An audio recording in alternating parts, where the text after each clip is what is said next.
ಬಹಳ ದಿನಗಳ ನಂತರ ಒಂದು ಒಳ್ಳೆ ಸಿನಿಮಾ, ಅದು ಕಾದಂಬರಿ ಆಧಾರಿತ ಸಿನಿಮಾ. ಈಗಲೂ ಕೂಡ ಈ ಸಿನಿಮಾವನ್ನು ನೋಡಿ ಬಂದ ಮೇಲೆ ಅದೇ ಸಿನಿಮಾದ ಒಂದು ಗುಂಗು ನಮಗೆ ಕಾಡ್ತಾ ಇದೆ. ತ್ರಿವೇಣಿ ಅವರ ವಸಂತಗಾನ ಕಾದಂಬರಿಯನ್ನು ಆಧರಿಸಿಕೊಂಡು ಮಂಜು ಸ್ವರಾಜ್ ಅವರು ಈ ಸಿನಿಮಾವನ್ನು ನಿರ್ದೇಶನ ಮಾಡಿದ್ದಾರೆ. ಈ ಸಿನಿಮಾ ನಿಜವಾಗ್ಲೂ ಕೂಡ ಪಕ್ಕಾ ಫ್ಯಾಮಿಲಿ ಎಂಟರ್ಟೈನ್ಮೆಂಟ್ ಸಿನಿಮಾ ಅಂತಲೇ ಹೇಳ್ತಾ ಹೋಗ್ಬೋದು. ನಿಮಗೆ ಪೈಸಾ ವಸೂಲ್ ಸಿನಿಮಾ ಅಂತಂದರೆ ಅದು ಸರಳ ಸುಬ್ಬರಾವ್ ಅಂತಲೇ ಹೇಳ್ತಾ ಹೋಗ್ಬೋದು. ಹಾಯ್ ಹಲೋ ನಮಸ್ಕಾರ ವೀಕ್ಷಕರೇ, ಕನ್ನಡ ಪಿಕ್ಚರ್ನ ಈ ಒಂದು ವಿಶೇಷವಾದಂತಹ ಸಂಚಿಕೆಗೆ ತಮ್ಮೆಲ್ಲರಿಗೂ ಕೂಡ ಹಾರ್ಟ್ಲಿ ವೆಲ್ಕಮ್. ನಾನು ಪಲ್ಲವಿ ರಾಜ್. ಬಹಳ ದಿನಗಳ ನಂತರ ಒಂದು ಒಳ್ಳೆ ಸಿನಿಮಾ, ಅದು ಕಾದಂಬರಿ ಆಧಾರಿತ ಸಿನಿಮಾ. ಯೂಶಲಿ ಕಾದಂಬರಿ ಆಧಾರಿತ ಸಿನಿಮಾಗಳು ಆಗೋದು ಬಹಳ ಕಡಿಮೆ.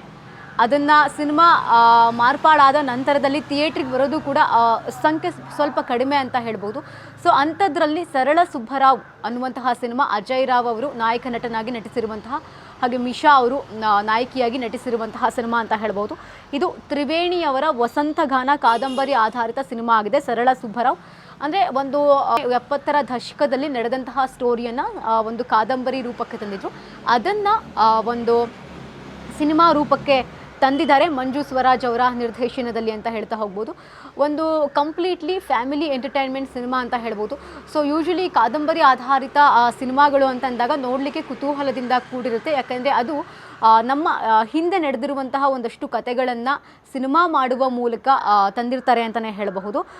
ಅಜಯ್ ರಾವ್ ಹಾಗೆಯೇ ಮಿಶಾ ಅವರ ಪಾತ್ರದ ಬಗ್ಗೆ ಹೇಳೋದಾದರೆ ಬಹಳ ವಿಶೇಷವಾದಂತಹ ಪಾತ್ರ. ಈ ರೀತಿಯಾದಂತಹ ಪಾತ್ರ ಮಾಡಲಿಕ್ಕೆ ಬಹಳ ಒಂದು ಕೂಲ್ ಆಗಿರುವಂತಹ ಮೈಂಡ್ ಸೆಟ್ ಇರಬೇಕು, ಜೊತೆಗೆ ಎಲ್ಲವನ್ನೂ ಕೂಡ ಅನುಭವಿಸುವಂತಹ ಪಾತ್ರ ಇದಾಗಿರುತ್ತೆ. ಸೊ ಒಂದು ಸರಳವಾದಂತಹ ಪಾತ್ರವನ್ನು ಬಹಳ ವಿಶೇಷವಾಗಿ ಮಾಡಿದ್ದಾರೆ ಮಿಶಾ ನಾರಂಗ್ ಅವರು. ಸೊ ಏನಾಯಿತು ಕತೆ ಏನು ಹೇಳ್ತಾ ಇದೆ ಅಂತ ನೋಡ್ತಾ ಹೋಗೋದಾದ್ರೆ ಹಾಗೆ ರ್ಯಾಂಡಮ್ ಆಗಿ ನೋಡ್ತಾ ಹೋಗೋಣ. ಈಗಿನ ಕಾಲಘಟ್ಟದಲ್ಲಿ ಕಾದಂಬರಿ ಆಧಾರಿತ ಸಿನಿಮಾಗಳನ್ನು ಮಾಡಲಿಕ್ಕೆ ಸಾಧ್ಯನಾ ಅನ್ನುವಂತಹ ಪ್ರಶ್ನೆ ಮಾಡೋರು ಕೂಡ ಇರ್ತಾರೆ. ಅದು ಸಾಧ್ಯ ಆದಾಗ ಥಿಯೇಟರ್ಗೆ ಬಂದು ನೋಡೋರ ಸಂಖ್ಯೆನೂ ಕೂಡ ಒಂದಷ್ಟು ಕಡಿಮೆ ಇದ್ದರೆ ಒಂದಷ್ಟು ಕಡೆ ಹೆಚ್ಚಿರುತ್ತೆ ಅಂತಲೇ ಹೇಳ್ತಾ ಹೋಗ್ಬೋದು. ಕಾದಂಬರಿ ಆಧಾರಿತ ಸಿನಿಮಾಗಳ ಕಾಲ ಅಂದರೆ 70ರ ದಶಕ 80ರ ದಶಕದಲ್ಲಿ ಹೆಚ್ಚಾಗಿ ನೋಡಲಿಕ್ಕೆ ಸಿಗ್ತಾ ಇತ್ತು. ಬಟ್ ಇತ್ತೀಚೆಗೆ ಅವುಗಳ ಸಂಖ್ಯೆ ಕಡಿಮೆ ಆಗಿದೆ. ಸೊ ಅದರ ಸಾಲಿಗೆ ಇವಾಗ ಸರಳ ಸುಬ್ಬರಾವ್ ಸಿನಿಮಾ ಕೂಡ ಸೇರಿಕೊಂಡಿದೆ ಅಂತಲೇ ಹೇಳಬಹುದು. ಈಗಲೂ ಕೂಡ ಈ ಸಿನಿಮಾವನ್ನು ನೋಡಿ ಬಂದ ಮೇಲೆ ಅದೇ ಸಿನಿಮಾದ ಒಂದು ಗುಂಗು ನಮಗೆ ಕಾಡ್ತಾ ಇದೆ. ಒಂದು ಪಾತ್ರಗಳಾಗಿರಬಹುದು, ಅವರಿಬ್ಬರು ರೊಮ್ಯಾನ್ಸ್ ಆಗಿರಬಹುದು, ಅವರಿಬ್ಬರು ಕಿತ್ತಾಟ ಆಗಿರಬಹುದು, ಹೆಂಡತಿಗಾಗಿ ಆ ಗಂಡ ಪಡುವಂತಹ ಒಂದಷ್ಟು ಕಷ್ಟ ಆಗಿರಬಹುದು. ಸೊ ಇದೆಲ್ಲವೂ ಕೂಡ ಬಹಳ ಸೊಗಸಾಗಿ ಮೂಡ್ ಬಂದಿದೆ ಅಂತಲೇ ಹೇಳ್ತಾ ಹೋಗ್ಬೋದು. ತ್ರಿವೇಣಿಯವರ ವಸಂತಗಾನ ಕಾದಂಬರಿಯನ್ನು ಆಧರಿಸಿಕೊಂಡು ಮಂಜು ಸ್ವರಾಜ್ ಅವರು ಈ ಸಿನಿಮಾವನ್ನು ನಿರ್ದೇಶನ ಮಾಡಿದ್ದಾರೆ. ಕಂಪ್ಲೀಟಾಗಿ ನಿರ್ದೇಶನದ ಜವಾಬ್ದಾರಿ ಹೊತ್ಕೊಂಡಿರುವಂತಹ ಮಂಜು ಸ್ವರಾಜ್ ಅವರು ಗೆದ್ದಿದ್ದಾರೆ ಅಂತಲೇ ಹೇಳ್ತಾ ಹೋಗ್ಬೋದು. ಬಿಕಾಸ್ ಅವರ ಅಭಿನಯ ಆಗಿರಬಹುದು, ಒಂದು ಸ್ಕ್ರೀನ್ ಪ್ಲೇ ಆಗಿರಬಹುದು, ಬಹಳ ಚಂದವಾಗಿ ಮೂಡಿ ಬಂದಿದೆ. ಅಂದರೆ ಈ ಸಿನಿಮಾ ನೋಡಿದಾಗ ಬಹಳ ಸುಂದರವಾಗಿದೆ. ಈ ರೀತಿಯಾದಂತಹ ಸಿನಿಮಾಗಳು ಬೇಕು, ಫ್ಯಾಮಿಲಿ ಎಂಟರ್ಟೈನ್ಮೆಂಟ್ ಸಿನಿಮಾಗಳು ಬೇಕು ಅನ್ನೋರಿಗೆ ಇದೊಂದು ಬೆಸ್ಟ್ ಎಕ್ಸಾಂಪಲ್ ಅಂತಲೇ ಹೇಳ್ತಾ ಹೋಗ್ಬೋದು. ಹಾಗಾದರೆ ಏನಿದು ಸ್ಟೋರಿ ಅಂತ ನೋಡ್ತಾ ಹೋಗೋಣ. ಕಾಲೇಜ್ನಲ್ಲಿ ಇಂಗ್ಲೀಷ್ ಪ್ರೊಫೆಸರ್ ಆಗಿರ್ತಾರೆ ಸುಬ್ಬರಾವ್ ಅವರು. ಅವರಿಗೆ ವಯಸ್ಸಾಗಿರುತ್ತೆ, ಮದುವೆ ಆಗಿರೋಲ್ಲ. ಆನಂತರದಲ್ಲಿ ಹುಡುಗಿ ಹುಡುಕ್ತಾ ಇರ್ತಾರೆ. ಇವ್ರ ಕಣ್ಣಿಗೆ ಬೀಳೋದೆ ಆವಾಗ ಸರಳ. ಆ ಸರಳ ಹೇಗಿರ್ತಾಳೆ, ಅವಳ ವ್ಯಕ್ತಿತ್ವ ಏನು, ಅವಳಿಗೆ ಏನಂದರೆ ಇಷ್ಟ, ಅವಳು ಗರ್ಭಿಣಿಯಾದಾಗ ಈ ಸುಬ್ಬರಾವ್ ಅವ್ರನ್ನ ನೋಡ್ಕೊಳ್ಳುವಂತಹ ವೇ ಹೇಗಿದೆ, ಆನಂತರದಲ್ಲಿ ಒಂದು ಮಗು ಡೆಲಿವರಿ ಟೈಮ್ನಲ್ಲಿ, ಮಗು ಹುಟ್ಟುವಂತಹ ಟೈಮ್ನಲ್ಲಿ ಉಂಟಾಗುವಂತಹ ಪರಿಸ್ಥಿತಿಗಳನ್ನು ಹೇಗೆ ಹ್ಯಾಂಡಲ್ ಮಾಡ್ತಾರೆ. ಈ ಒಂದು ಸ್ಟೋರಿ ಲೈನ್ನ ಕಂಪ್ಲೀಟಾಗಿ ಸಿನಿಮಾ ನೋಡಿರುವಂಥದ್ದು.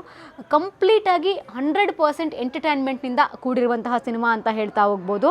ಜೊತೆಗೆ ಈ ಒಂದು ಕ್ಯಾರೆಕ್ಟರಲ್ಲಿ ಅಜಯ್ ರಾವ್ ಅವರು ತಮ್ಮನ್ನು ತಾವು ತೊಡಗಿಸ್ಕೊಂಡಿದ್ದಾರೆ ಅಂತ ಅನ್ನೋದಕ್ಕೆ ಇಷ್ಟು ಸಿನಿಮಾಗಳ ಪೈಕಿ ಈ ಸಿನಿಮಾಗಳು ಕೂಡ ಒಂದು. ಈ ಹಿಂದೆ ಅವರ ಯುದ್ಧಕಾಂಡ ಸಿನಿಮಾ ಬಂದಿತ್ತು, ಅದರಲ್ಲೂ ಕೂಡ ಅವ್ರನ್ನ ಬೇರೆ ರೀತಿಯಲ್ಲೇ ನೋಡಿದ್ವಿ.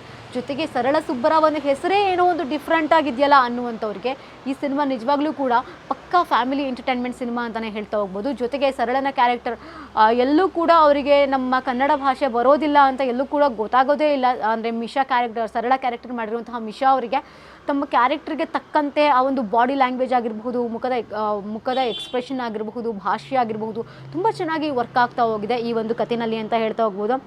ಏನೋ ಒಂದು ಬಿಲ್ಡಪ್ ಇಲ್ಲ, ಫೈಟ್ಸ್ ಇಲ್ಲ, ಐಟಮ್ ಡ್ಯಾನ್ಸ್ ಇಲ್ಲ, ಮಚ್ಚು ಹೊಡಿ ಬಡಿ ಏನೂ ಇಲ್ದಲೆ ಜನರನ್ನು 100% ಒಂದು ನಗಿಸುತ್ತೆ ಸಿನಿಮಾ. ಎಂಟರ್ಟೈನ್ಮೆಂಟನ್ನು ಕೊಡುತ್ತೆ. ಪಕ್ಕ ನಿಮಗೆ ಪೈಸಾ ವಸೂಲ್ ಸಿನಿಮಾ ಅಂತಂದರೆ ಅದು ಸರಳ ಸುಬ್ಬರಾವ್ ಅಂತಲೇ ಹೇಳ್ತಾ ಹೋಗ್ಬೋದು. ಜೊತೆಗೆ ತುಂಬ ಇಷ್ಟ ಆಗುವಂಥದ್ದು ಅಂತಂದರೆ ಸಂಗೀತ. ಜಿನೀಶ್ ಲೋಕನಾಥ್ ಅವರ ಸಂಗೀತವೂ ಕೂಡ ಈ ಸಿನಿಮಾದಲ್ಲಿ ವರ್ಕ್ ಆಗಿರುವಂಥದ್ದು. ಒಂದು ಸಂಭಾಷಣೆ ಅಂತ ಬಂದಾಗ, ಅವರ ಒಂದು ಕಾಸ್ಟ್ಯೂಮ್ ಅಂತ ಬಂದಾಗ, ಯೂಶಲಿ ಈಗ ಸಿನಿಮಾ ಮಾಡ್ತಿದ್ದಾರೆ ಅಂತಂದಾಗ ಒಂದಷ್ಟು ಈಗಿನ ಕಾಲದ ಏನೋ ಒಂದು ಸಂಭಾಷಣೆಗಳಿರುತ್ತೆ. ಈಗ ನಾವೇನು ಜೆನ್ಝಿ ಕಿಡ್ಸ್ ಮಾತಾಡ್ತೀವಿ ಈ ರೀತಿಯಾದಂತಹ ಮಾತುಗಳಿರುತ್ತೆ ಅಂತ ಅಂದ್ಕೊಂಡಿರ್ತೀವಿ. ಬಟ್ ಸಂಭಾಷಣೆ ಕೂಡ ಆಗ ಹೇಗಿತ್ತು ಅದೇ ರೀತಿಯಲ್ಲಿ ಇರುತ್ತೆ. ಜೊತೆಗೆ ಅವರ ಕಾಸ್ಟ್ಯೂಮ್ ತುಂಬ ಅಟ್ರ್ಯಾಕ್ಟ್ ಆಗೋದು ಅಂತಂದರೆ ಅಜಯ್ ರಾವ್ ಅವರ ಹಾಗೆ ಸರಳ ಅವರ ಕಾಸ್ಟ್ಯೂಮ್ ಅಂತ ಹೇಳ್ಬೋದು. ಆ ಸಂಭಾಷಣೆಯೂ ಕೂಡ ಪಕ್ಕಾ ವರ್ಕ್ ಆಗಿದೆ. ಜೊತೆಗೆ ಅವರ ಕಾಸ್ಟ್ಯೂಮ್ ಕೂಡ ನಮಗೆ ಮನಸ್ಸನ್ನು ಸೆಳೆಯುತ್ತೆ. ಏನೋ ಇದೇ ಸಿನಿಮಾದಲ್ಲಿ ನೋಡಲಿಕ್ಕೆ ಹೋಗ್ಬೋದು ಅನ್ನೋ ಒಂದು ಮನಸ್ಸನ್ನು ಸೆಳೆಯುತ್ತೆ. ಸೊ ಇದು ಈ ಒಂದು ಸರಳ ಸುಬ್ಬರಾವ್ ಒಂದು ಸ್ಟೋರಿ ಆಗಿದೆ. ಸೊ ನೀವು ಕೂಡ ಈ ಸಿನಿಮಾವನ್ನು ಥಿಯೇಟ್ರಿಗೆ ಹೋಗಿ ಅಲ್ಲೇ ಒಂದು ಎಕ್ಸ್ಪೀರಿಯೆನ್ಸ್ ಮಾಡೋದು ತುಂಬ ಚೆನ್ನಾಗಿದೆ ಅಂತ ಹೇಳ್ಬೋದು.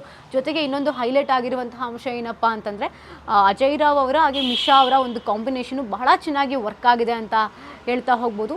ಇದಾಗಿತ್ತು ಈ ಹೊತ್ತಿನ ವಿಶೇಷ. ಇನ್ನಷ್ಟು ಹೆಚ್ಚಿನ ಅಪ್ಡೇಟ್ಗಳಿಗಾಗಿ ನೋಡ್ತಾ ಇರಿ ಕನ್ನಡ ಪಿಕ್ಚರ್.